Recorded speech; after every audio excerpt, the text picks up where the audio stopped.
Welcome to my kitchen, or should I say my English country garden. I've got a very special recipe for you today and I'm super excited about it because we have created, me and my pal Lola, we've created a hybrid of the scone, bit of an argument, and the donut. I give you the Sconut. So it's a really simple recipe to make. It's so delicious and I think it perfectly joins the two. It's like just a beautiful birth of a new thing. It's a very humble scone recipe. We've got some self-raising flour, a little pinch of salt and some cold butter in here. First of all, we need to make it into crumbles. So just between your fingers, just sort of rub it together until it resembles breadcrumbs. Crumble away, just doing this motion is what you want. Bump, bump, bump, just between your fingers. That's Dan's vegan cake that he made me cook, ruining the recipe. Turn it off. How many minutes would you say, Baker Dan? 4.5. Okay, lovely. I've been massaging, I've been rubbing my flour and my butter for a good few minutes and it's pretty much there now. There's no big lumps. There is big lumps actually, I found some more. Do you have wine with creamed afternoon tea or is it champagne? I think I might have some champagne in a minute because it needs to be authentic, doesn't it? As you can see, that's nice and crumbly. All the butter is kind of flaked in there with that flour. So now I'm going to add my sugar, work it through a little bit just to distribute. Now add my milk and I'm going to make my dough. So that's just going to come together from the sides of the bowl. Very messy. Okay, so I'm just going to give it a little bit of a knead, not too much because I don't want to make them heavy. So now I'm going to roll out my Sconuts, a little bit of extra flour, and just roll them out fairly thinly. So we're looking for a thickness of about, well, I'd say about 1 centimetre. I think that's about right. I'm just going to take a little fluted cutter and stamp out my Sconuts. I'm going to re-roll this last bit, but I wouldn't work it too much. Just roll one more time, just roll it out once more. There we go. Okay, so these are now ready to be fried. So I'm just going to move them to the side and bring over my fat fryer and we're going to fry them and dip them in sugar. Time to cook our Sconuts. So these are going to be deep fried, of course. This is bringing the donut element in here. I'm going to do about 6 or 7 at a time and just drop them in carefully. Just kind of make sure you do it away from you. Plop. And this is on 180, this fryer. They've just risen to the surface, so I'm just going to give them a little bit of a flip over. Oh, they look good because you can see they're starting to rise now, and you can still see that kind of scone, sort of the markings from the fluted cutter. So it's kind of kept that scone shape.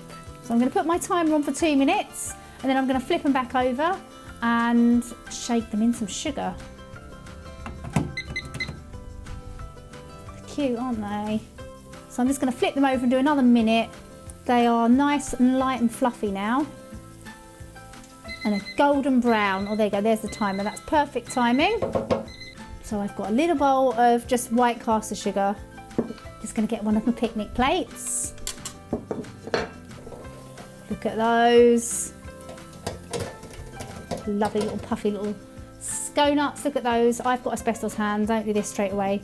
So just literally sort of toss them in the sugar, not too much. If you think about scones, they don't have a huge amount of sugar on them, so I'm not going to encrust them as much as I would a donut, just a little bit. They've got that donutty smell as well, that kind of naughty fried element to them.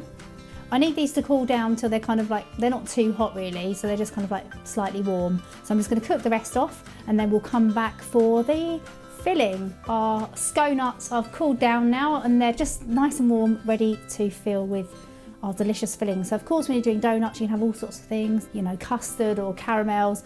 This is simply going to have clotted cream from my little picnic basket and some lovely jammage, some nice strawberry jam. Okay, so I've got a couple of piping bags. So instead of cutting and putting the jam and the cream in, we're going to inject it. So let's fill up the bags. As you can see, it's got that lovely crusty top. So if you just give it a bit of a stir, it starts to kind of soften up and then we'll be able to pipe it into the middle of our Sconuts. lovely clotted cream, clotted cream and jam ready to inject. So it's a good idea to have something like, I just use a wooden chopstick just to kind of make a little hole inside so that we can shove our piping bags in there. This is the fun bit. Need my scissors. Snip off the ends of the bags. Injection time, so push your bag in there, give it a good squeeze, and you can actually feel the Sconuts slightly sort of swelling up. And your clotted cream, and you want to try and get them quite full. Oh, look at that. I've overdone that one a bit. Someone will be lucky when they eat that one. There you go, look at those. I'm gonna have to try one, aren't I? So let's cut one of these open. Obviously, if you're making these at home, you've just got to shove them all in at once, but I'm just gonna show you the inside. Oh wow, look at that. And there it is, your clotted cream and your jam. Let's try one of these now. They're so good. They're lighter than a normal scone, whichever way you want to say it. They've got a tiny bit more sugar than a scone, obviously with the lovely dusting on the outside, but they're lovely clotted cream and jam inside, so good. You must try them. Everything you need to do that is just down there. So click subscribe and I'll see you next time for more videos. Bye.